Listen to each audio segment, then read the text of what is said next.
How you doing today? Hello, And could you please tell us your name, please? my name is Linda Stoner, and I'm Dr. Linda Stoner, PhD. Okay, could you tell us a little bit about your educational background and things of that nature? Okay, I graduated from North Warren High School, and from there I went to A&T, and at A&T I received a BS in elementary education. From there I went to UNC Charlotte and received a master's degree in human development and learning. I continued on and got advanced certification in educational leadership, and then there was a pilot program here with Rowan Salisbury, and that's how I got my PhD through a pilot program to in educational leadership. Okay, okay. Um, so I did a paper on racism, and could you just please describe, as far as how was racism as you was growing up as a child, elementary school to high school? Okay, in elementary school, I remember me and my sisters, and it's four of us, Mm-hmm. three sisters and myself counting four. We attended Dunbar School, which is over there. Used to be Northern Middle School before they closed it down, and it was an all-black school. And I remember us riding a bus, Mm-hmm. all blacks. But as far as the teachers, I felt like they cared. Mm-hmm. I felt like we received a good education, Mm-hmm. and I didn't know anything other than that. Okay. But by the time I went to middle school, it was Spencer Elementary, and that's when I realized two, there was only two students in my class that were black. Oh wow. And I'm not bragging or anything, but being smart at that time, I felt like they kind of showed partiality to us because we were both smart. But I could still feel that they watched everything we did and everything we said, feeling like we had to measure up. Okay.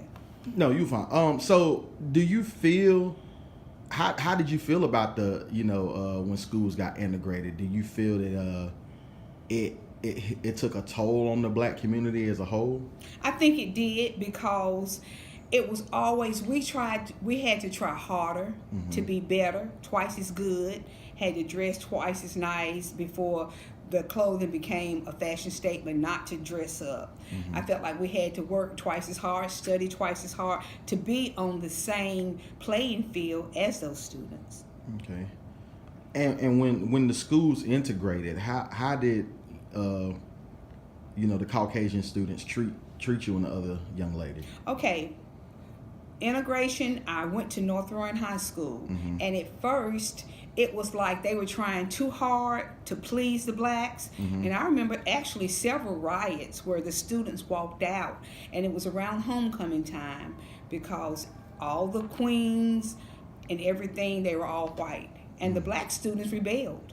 So for my entire 4 years at North Warren High School, and I think they've done away with it now, they had two queens for every grade, a black queen and a white queen for freshman year, sophomore year. And then by the time my senior year, they switched it up, and the person with the most votes became the homecoming queen. But me personally, I don't think they treated me like unfairly, and like I said, it was because I worked hard. I tried to be a part of a lot of the activities. I was a cheerleader. I was in a lot of the clubs, so I tried to fit in. Now I had friends who didn't try to fit in, and they were like pushed aside.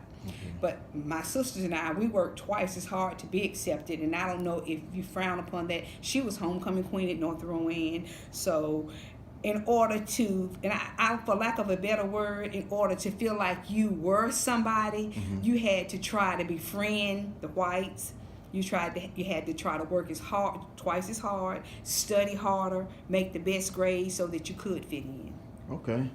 And does the racism today even measure up with the racism back then? Is it more open? Was it more open then than it is now? Or how do you compare the two? I don't see as much racism in the schools, but I feel like as far as out in the community, it's a losing battle.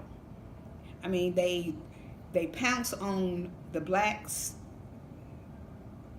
10, 15, 20 years old, seems like for no reason at all. But in the schools here, I don't really see that much, but I do see them being called down for little things where others are getting away with it. And I don't know if you could call that racism. Mm-hmm. But the school, I don't see that much of a difference, because if someone does something white and they get suspended for it, the blacks are going to get suspended basically for the same thing. But in the streets of Salisbury, it's a fight. It's a losing battle every single day, and you've got to be on your best behavior, or you're going to pay the consequences for it. And do you think that the kids today could handle the stuff that the people your age went through back in the day? I really don't think they could, because like I said, we rioted, we sat down and we changed things like the student council, but we did it peacefully. We didn't fight, and we didn't go out there shooting and breaking in and burning down things, but we did it peacefully, and we achieved those things, and actually we made a way for the way it is now. Okay.